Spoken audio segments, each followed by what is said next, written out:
Hello and welcome to Sophie & Co. I'm Sophie Shevardnadze. NSA leaks have revealed there is very little left of the idea of privacy. Phones are tapped, the internet is tracked. Is there a way to slow it down, to fight or reverse it? Or should we just face reality and accept the new world order? R.I.P. Rest in privacy. The world is in mourning for innocence lost. Edward Snowden's revelations confirmed the worst-case scenario. They know, they always knew. Technology has made Big Brother even bigger. Omniscient, omnipotent. Gadgets know more about you than your best friends. All your most personal information is available at the touch of a button to Big Brother. Social networks have substituted rumors and mapped connections. Governments loom behind it all, claiming you're protected. How safe is your info? How far should surveillance go? Is sacrificing privacy worth claims of security? And our guest today is Dr. Richard Stallman, software freedom activist and programmer, recently inducted into the Internet Hall of Fame.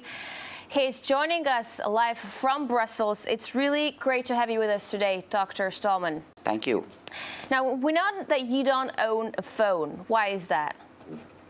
Well, I do have a phone, but it's not a mobile phone. The reason is mobile phones are surveillance and tracking devices. The phone system is constantly finding out where the phone is, and they generally keep a record of this for months or years, and that information is available to Big Brother very easily, and I consider that oppressive.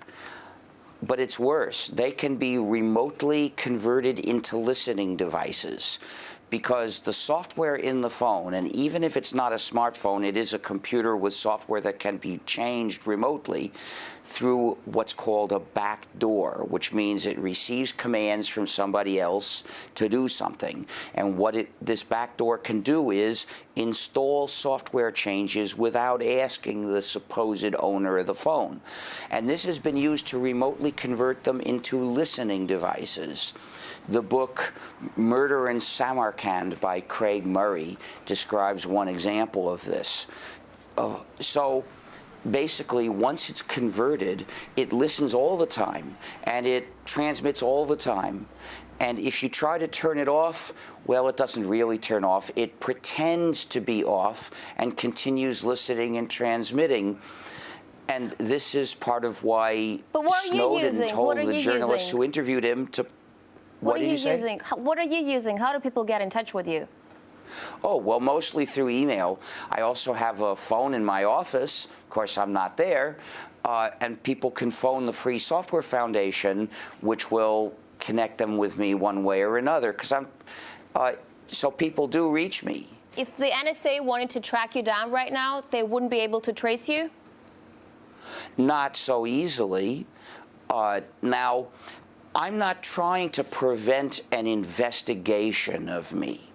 I'm not against the ability of the state to investigate people when there's some grounds, a suspicion that they can take to a court and say, please approve various kinds of searches of this person. That needs to be done because we need a state to do a lot of things, including catch criminals and prosecute them. Unfortunately, the plutocratic states today, they only want to catch the small criminals. The giant criminals, they're too big to jail. But we do need that, and I don't want to make that impossible. What I object to is making a dossier about everyone all the time, because then if the state wants to get somebody, even for a bad reason, the state can get tremendous amounts of data and can always find something to punish that person for. So we should design our digital systems so that they're not recording data about everybody all the time. They should be able to start recording data about somebody when a court gives an order to investigate that person. But they shouldn't make a giant dossier of months or years of information about everybody, because that starts to resemble what secret police did, and I guess in effect still do in lots of countries. But you've been saying this for many, many years. I mean, you've been talking about PRISM-like programs like 5-10 years ago. Snowden made that point right now, and everyone's like up in the air with it and like going crazy about his revelations. Well, because he proved. But how does it make you feel? How does it make you feel? Why didn't nobody listen to you when you were saying the same thing? I'm very happy that Snowden told us what the U.S. government and some other governments are really doing, because I had no proof. I've been saying for many years, if we look at the Pat Riot Act, I won't call it patriot, because this is as unpatriotic as you can get in a country based on an idea of freedom. I said, look at this. I would guess that they are collecting all the data about everyone regularly, so, fast enough that none of it gets erased between collections. But that was just a guess. So thanks to Snowden, we know that in some cases, specifically phone calls, the U.S. government is actually doing this. And we know that there are other governments that do surveillance without even the flimsy limits of the U.S. government. So I'm tremendously happy to see that Snowden has called the public's attention to this injustice, because our cause now has more momentum. We might maybe be able to stop this. So how far can a surveillance system with such political support and as gigantic as this be rolled back? I don't know. You see, this depends on you. This depends on the people who are watching. So I'm not interested in asking, are we going to win? Can we win? I'm interested in doing whatever I can to win. Our freedom is at stake, and this is true for people all around the world. I would guess that every country is increasing surveillance through digital technology to a level that is unprecedented in the world's history. Mm-hmm. And unless we had a great insufficiency of surveillance before, we should regard this as intolerable. We must start rejecting the so-called internet services that demand to know all about us. So don't use Facebook, for instance. But can I tell you something, though? Can I tell you something? There are some services that are important, and we need to make sure that the surveillance that they can do talk about Facebook of a little people bit in general later. is limited. But I really need to tell you something. When this whole surveillance scheme was uncovered, okay, everyone was in shock. I was disturbed. Like, we're talking, oh my God, we can't believe we're being listened to and everything we do is being looked after. But at the end of the day, everyone is like, okay, so there's nothing we can do about it. We're being listened to, and we continue using Facebook. We continue using those gadgets because, we're thinking, well, if we're not doing anything wrong, people around me, I'm just saying people around me, because people keep thinking, well, we're not doing anything wrong, so what's wrong about being looked after? First of all, this idea that if you're not doing anything wrong, you have nothing to hide is ridiculous. Lots of people have things they want to hide from somebody. Some people, for instance, are gay, and in certain countries, they might get prosecuted for that. So lots of people have, but you might think that you do something that your boss wouldn't like if he knew. Like maybe he wouldn't like what party you vote for. So lots of people have reasons not to want everybody to know everything about them. With total surveillance, though, the state knows everything, and some companies know everything, and they can tell whoever they want. Mm-hmm. So if you want to have the possibility of some privacy someday, you had better join the fight now, because now a bunch of other people are joining the fight. Now is the moment where you can make a difference. If you wait until the day you wish you had some privacy and then try to do something, well, that day you will be one of the few people doing it, and that won't be enough. you've got to join, you've got to help make a critical mass when other people are doing it, and that's now. But what if you end up like Assange or Snowden? I mean, we're looking at these guys, and they're, you know, outcasts that are trapped, and they're facing heavy legal charges. Well, they're not outcasts. No, Assange is not an outcast. Millions of people, including me, admire him. And Snowden is not an outcast. Millions of people in the U.S. and elsewhere admire him. But they're so limited in his life. So please don't exaggerate. They have been besieged by the empire, but not defeated. But they're so limited in their life, in what they do. They decided to take these risks for our freedom, but they can't win by themselves. It's up to us to carry the fight forward. Mm-hmm. And in any case, by the way, Snowden will find a way to get to asylum. Mm-hmm. Companies and the government, how close are they? Like, could there be one without the other? Who's driving the relationship there? Well, there's no simple answer, but they work hand in hand. In the U.S., thanks to the Pat Riot Act, all the data that companies collect about people, they are required to turn over to the FBI without even a court order. The FBI just has to say, we want this data. We say it's relevant to something. And then the company has to turn it over secretly. So anytime a company is collecting data about you, it's collecting the data for its own purposes, but also for the state. So we must consider that corporate surveillance of us is a part of state surveillance. Of course, they're both bad. I don't want companies to have tremendous amounts of information about me either. And I generally don't use the services that would give them that information. You know, you've said earlier, don't use Facebook, talking about the social media. I mean, the platform people use to communicate with each other online. I mean, it's not all that bad, right? Because, I mean, I wouldn't have never been... Yes, it's horrible. Facebook is a monstrous surveillance engine. What's the You shouldn't alternative? use Facebook. Is there an alternative When people to it? take photos of me, I say, please don't put photos in Facebook. In my at the beginning of my speeches, I say, if you take a photo of me, please don't put it in Facebook. But what's an alternative for Facebook or other social media? Sorry, an alternative? Well, are you demanding an alternative that's very similar to Facebook?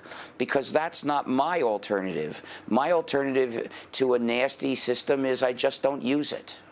No, I'm just saying that Facebook If you start from the premise, I have to use one of those four things, so even if they're all nasty, I'm going to pick one, well, you're basically deciding to lose in advance. So I don't use Facebook, and I don't want an alternative to Facebook. But Facebook I use the same so many alternative people, to Facebook Dr. that I Stallman. was using 10 years ago. I mean, I know people who've been saved by a mere tap of a share button. It's a good thing, no? So what? That people are connected throughout the world. Sorry, people can be connected in lots of ways. But from what I've read, by the way, the book Alone Together is very interesting. What people do in Facebook is they carefully construct a false picture of themselves. All right, Richard, we're going to take a short break, but coming up next, what's more important than success, and is free necessarily popular? Stay with us.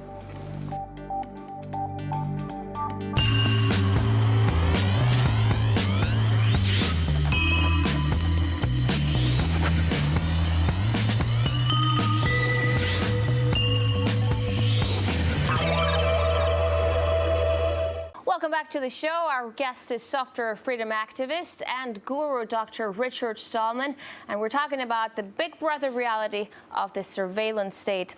So I gather Steve Jobs and Bill Gates aren't exactly your heroes, but do you acknowledge their contribution in bringing so many people together, creating this global community? I mean, they've embraced and nurtured innovation, huge progress.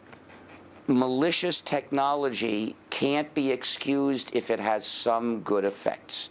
Now, we've got to realize that, first of all, Microsoft's and Apple's software are proprietary. That means the users don't control the program, rather the program controls the users. Well, that's an injustice.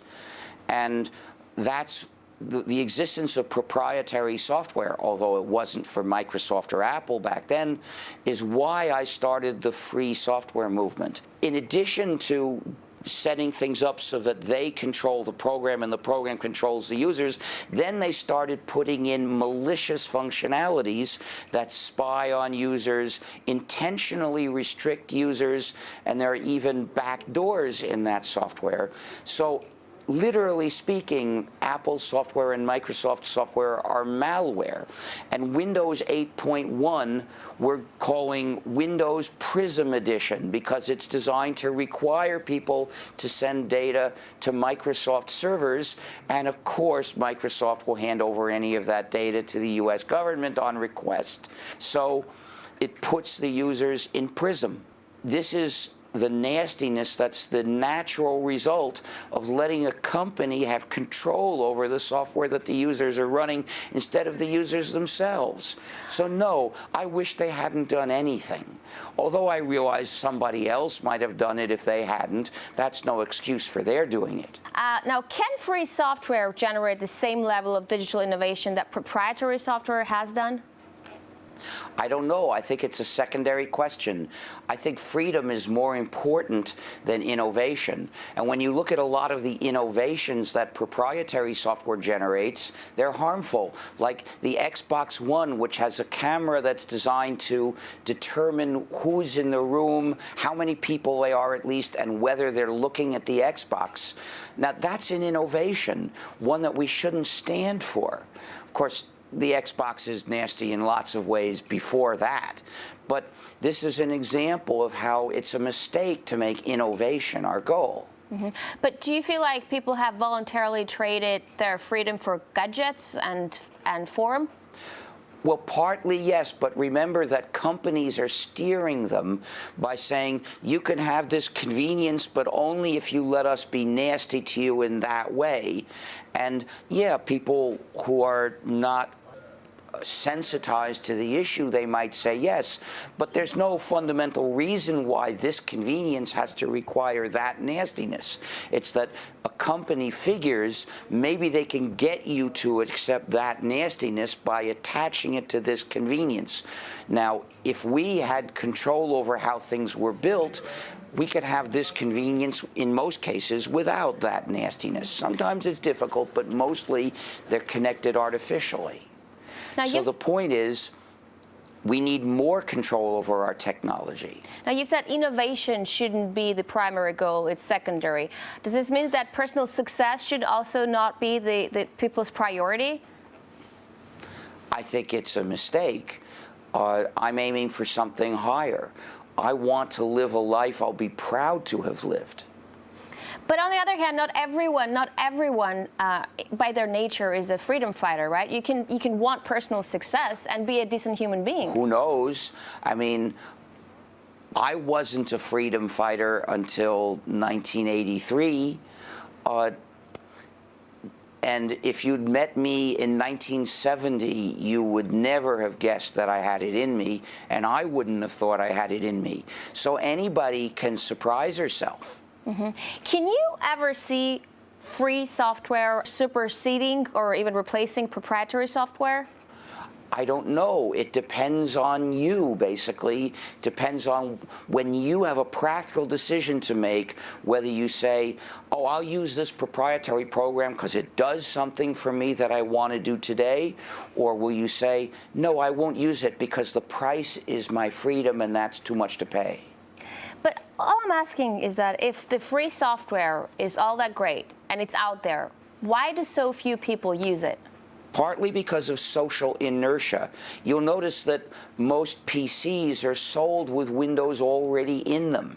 Well, that's a current flowing toward Windows, and most people let themselves be carried by this current. Schools are teaching people proprietary software, whether it's from Microsoft or Apple, doesn't matter. They're both bad. The point is that with so much current artificially generated, people have to swim against it if they want to get to freedom. So not everybody is determined enough.